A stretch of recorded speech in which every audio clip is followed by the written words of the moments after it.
Saka Squatch came from a friend of mine. I very rarely, when I was at Drew Estate, would ever do any sort of like cigar events.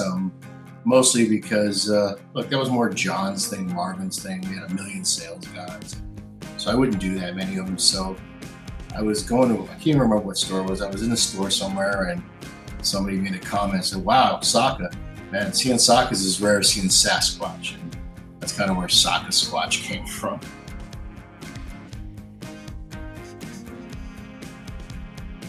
I mean, overall, it's been really good. I mean, look, I don't really know how to judge it because, I mean, it's such a small scale endeavor compared to the other things I've been involved with. So, I mean, compared to those items, it would be an absolute failure. But I mean, I'm in over 300 accounts, and many of the accounts that I'm currently in are really good accounts. I mean, I'm in some of the best accounts in the country. And so it's kind of weird. Normally, you end up in all the little tiny accounts and you spend years grinding to get in the better accounts. And in my case, I started off in most of the best accounts in the country. And so from that perspective, it's good. I mean, our sales are very good. I mean, we had last year was our first full year, and we had a very good first full year. And we're like, I don't know, I didn't check last week or so, but at the end of last month, we were like up 70 points on the year already. So things seem to be going pretty smooth from that perspective. Cigar-wise, which ultimately is the most important part, cigars seem to be pretty well received. I mean, I was a little bit hesitant about how Sober Mesa would be taken in the beginning because it was such a departure from what I'm probably best known for. But ultimately, it seems to have found its appreciative consumer base too. So overall, I'm pretty pleased.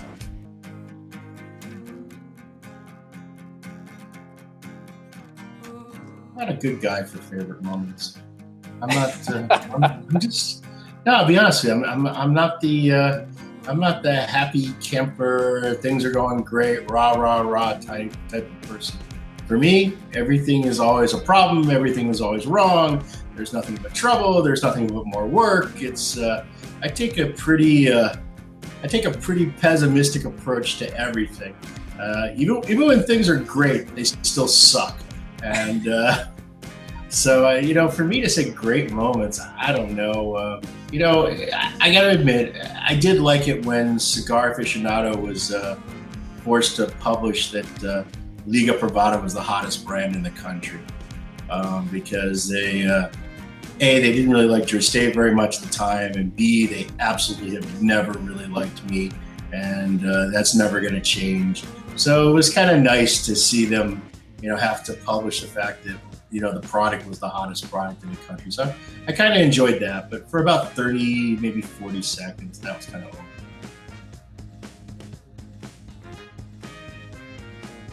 Well, first off, those people are absolutely right. There's no doubt about it. No. Actually, I don't know about blending genius. What I know is, I blend what I like to smoke. So everything I blend is something that I would actually not only want to smoke, but something that I would actually be willing to open up my wallet and pay for. And I have some baseline criterias when I'm working on cigars. There's whatever it is, whatever I'm making, it always has to moisten my palate. If in any way it dries my palate, for me, it's just a no-go. I find that things I enjoy, food, booze, whatever, if I like it, it makes me salivate. So therefore, any cigars that I ultimately end up, putting in a box or finishing, they have to make me salivate. Second thing that's really critical to me is I like a dense kind of style of chewy smoke.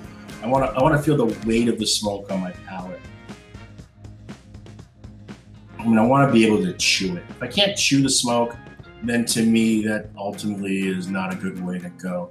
The other thing that's really critical to me is that not just selecting materials from a flavor perspective, but also selecting them from a combustibility, playing well with the other tobaccos, because if a blend doesn't actually combust properly, it never tastes correct, because the intent is for you to be smoking all the tobaccos, near evenly all the time.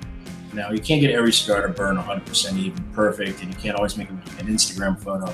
But as a general rule of thumb, if that blend does not play well together in the combustibility department, ultimately for me, I look at that as a failure. So it's a good, not only are you choosing tobaccos based on their individual flavor profiles, but you're also choosing them based on their physical characteristics, how they combust, how thick, how thin they are, how they work when they are paired together with other tobaccos. Do the vein structures, does the leaf texture, does the slower burning leaf, help to slow down the faster ones? Do the faster ones help to pick up the slower ones? So it's really critical to me to pay attention to the physical characteristics of the leaf, because ultimately that's a key component of flavor. And you know that, because whenever you get a cigar that's burning wildly uneven, the blend never tastes right. And the reason why is because you're not smoking it in the proportions that the ligador was intending for you to smoke it. So that's really super critical to me. The other thing that's probably, I've noticed more people doing it because I've been pretty open about it, but I don't tend to just slap tobaccos together and try them. I really spend a lot of time working with the individual ingredients, smoking a lot of macchiatos, which is a very crude chair root made out of just a single ingredient. I use that single ingredient as both the filler and then also as a crude wrapper, kind of binder wrapped around it. And I spend a lot of time just smoking that one tobacco. And by doing that, I'm able to come up with blends very, very quickly. Plus, I have the benefit of, being around it now for, it's almost 3 decades. Over the time, you kind of learn what kind of works well together and what doesn't work well together. So you kind of have some baselines as to, what are some basic guideposts for you to work with. And the other thing that for me that is just absolutely critical is I just never, ever, ever solicit anyone's opinion about anything I'm working on. I don't share samples with anybody. I don't ask what they think of it. And ultimately the reason why I don't do it is because in the end it doesn't matter, because you can make something and you can share it with 10 people and you're going to get 10 different opinions, and ultimately at the end of the road all 10 of those people are right, because it's a very personal, subjective thing as to what you like in a cigar, what you don't like in a cigar. So when you start soliciting the opinions of others, you find yourself really just trying to make cigars to please a crowd. And ultimately, I find that to be the road to mediocrity.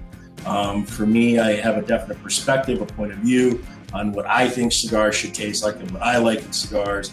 And it's my responsibility to make those and hope that other people who are cigar smokers will also like the flavor profiles that I happen to like also.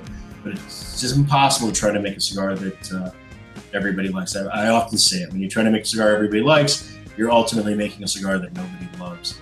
And what you really need is, you don't need for everybody to love it. You need for one smoker out of 100, one smoker out of 300, whatever, to actually love it enough that it becomes a product that they add to their rotation. They'll be willing to buy a box. When that box gets low, down the last 2 or 3, they'll go, I'm starting to run out of those. I got to go ahead and replace that box, because it's something that they like to smoke with regularity and frequency.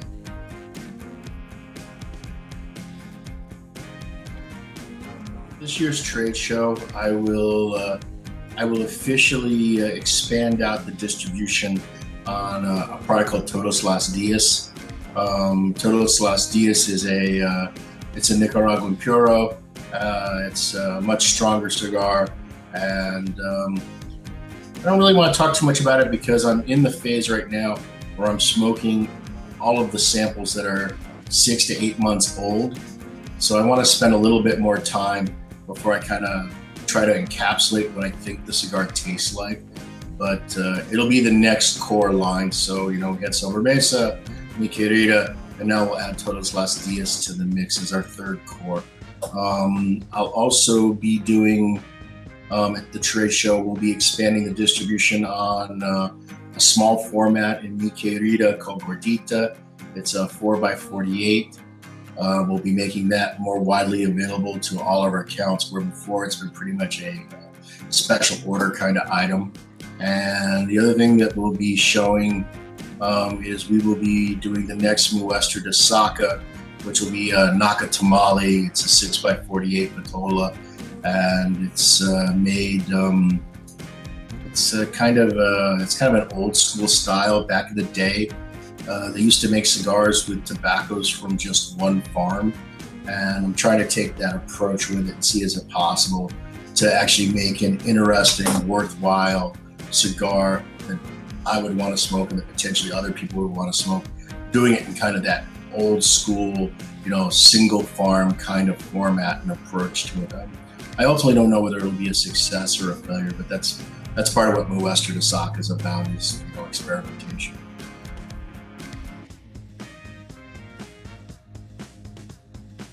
See, here's the problem. I smoke 10 plus cigars every day. So the whole concept of pairing is something I don't do, because it just happens to be whatever I'm drinking is what I'm drinking when I'm smoking. You know what I mean? So the pairings that I would come up with are more generalities for other people and not really so much even for myself. So, I know that like with Sober Mesa, I tend to drink heavier, like Islay style scotches, more peaty, more briny, but I find that those tend to overpower. So I've been kind of dabbling back into the whole Highland space side of the equation, and I found a scotch that I really like a lot. It's called Aberfeldy, and Aberfeldy is it's what they call the heart of. I don't know if you're familiar with that term. It's basically the core ingredient that's used for a widely sold blended Scotch brand. In this case, Aberfeldy is the heart of the brand Dewar's. And what's odd that I like Aberfeldy is that I actually really dislike Dewar's. And I don't dislike Dewar's because it's blended. I just genuinely don't like the flavor of Dewar's. But I really like the single malt that they use as the heart of Dewar's, and that's called Aberfeldy. And I think it's got a real nice softness to it. It's got a honey nature. It's got a sweetness. And the other thing too is it has a really good viscosity. It has a really nice mouthfeel to it, and so I really like that. Another thing I like with Sober Mesa booze-wise is I like that Irish whiskey Middleton. I think it's called Fine and Rare or Very Rare. It's the bottle that's just ridiculously overpriced. It's like $130 or $140. But I find that to be a really pleasing Irish whiskey to enjoy with Sober Mesa. Mi Querida is a lot more flexible because Mi Querida is a much stronger blend. It's in that earthier, heavier kind of profile. So for me, I tend to I can go back to my normal Lagavulins and Ardbegs and Lefroy's as a brown spirit to enjoy with it. I'm not much of a wine drinker, and I'm not even much of a beer drinker. It's one of the things that's kind of weird. I like a lot of very strong, robust things, but when it comes to beer, I grew up in Texas, so for me, I like really light style beers that are kind of cool and crisp and refreshing. But the only dabbling I ever do into the craft beer tends to be in that Belgian, wheat -Weizen style. But there is one called, I think it's called Great North Chocolate Porter Stout, something like that. And I like that particular beer. It pairs really well with Mi Querida. It's a heavier kind of body beer. And I like anything that's kind of, milkshake. Anything that's got that kind of ice cream tones to it always pairs well with almost any cigar. And in both cases, for me, my favorite thing to pair with any cigars is always espresso, but I don't know whether it's because I just love espresso that much.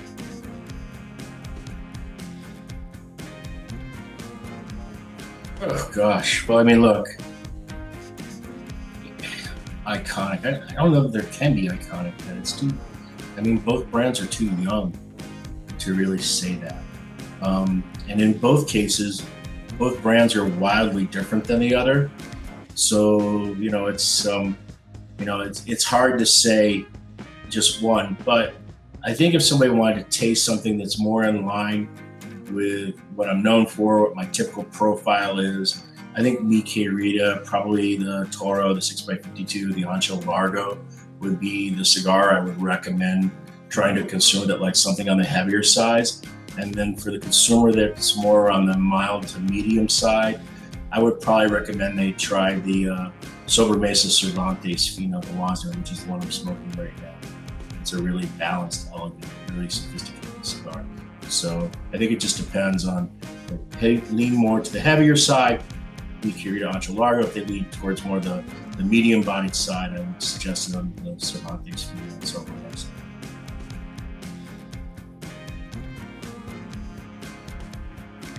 I don't know if there's anything nobody knows about my name, God.